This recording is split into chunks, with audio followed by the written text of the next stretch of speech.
지난달 일본 정부가 우리 반도체 산업을 겨냥한 경제 보복을 시작한 지 어제로 한 달이 지났습니다.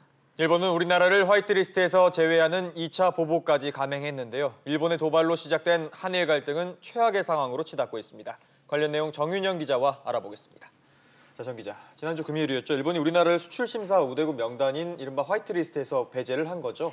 네, 일본 정부는 가기에서 우리나라를 화이트리스트에서 배제하는 수출무역 관리령 개정안을 처리했습니다. 일본 측은 이 개정안을 오는 7일 공포하고 이번 달 28일부터 시행할 것이라고 밝혔습니다.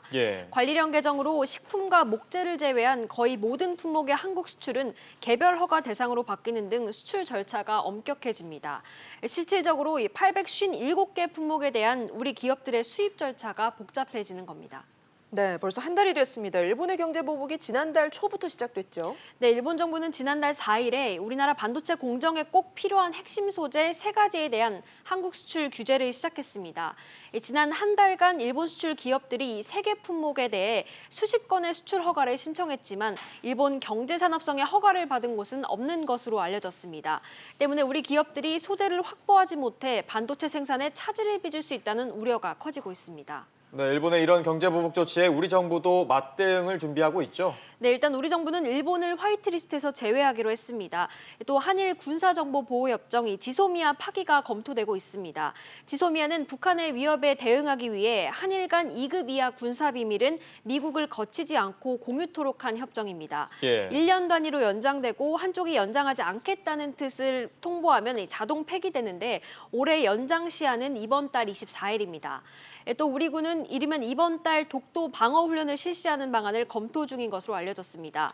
애초 지난 6월 계획했다가 한일 관계를 고려해 미뤘습니다. 네, 금융시장 영향은 어느 정도입니까?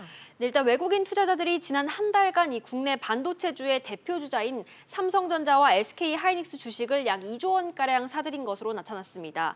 이러한 외국인 매수세에 힘입어서 이 두 회사의 주가도 양호한 편입니다.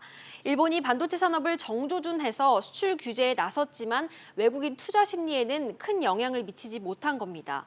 일본의 수출 규제가 단기적으로 이뤄질 경우에 반도체 재고 조정과 가격 상승으로 이어질 것이란 기대감도 반영돼 있는 것으로 보입니다. 한일 갈등이 최악으로 치닫고 있는 상황에서 중국이 반사이익을 얻을 수 있다 이런 전망도 나오고 있다면서요? 네, 이 한국과 일본의 이 갈등 격화로 생긴 틈을 중국 업체가 공략하고 있습니다. 중국 최대 디스플레이 업체인 BOE가 이 애플의 아이폰용 OLED 패널 납품을 추진하는 것으로 알려졌는데요. 그동안 이 제품은 삼성 디스플레이가 독점 공급하고 있었습니다. 애플은 삼성 디스플레이가 제품 공급에 차질을 빚을까 우려해 BOE 제품에 관심을 갖는 것으로 전해집니다. 또 혼란한 틈을 타서 중국과 대만 반도체 기업들은 대규모 인력을 채용하는 등 우리 반도체 기업들을 치고 나가려는 움직임을 보이고 있습니다. 알겠습니다. 정 기자 얘기 잘 들었습니다.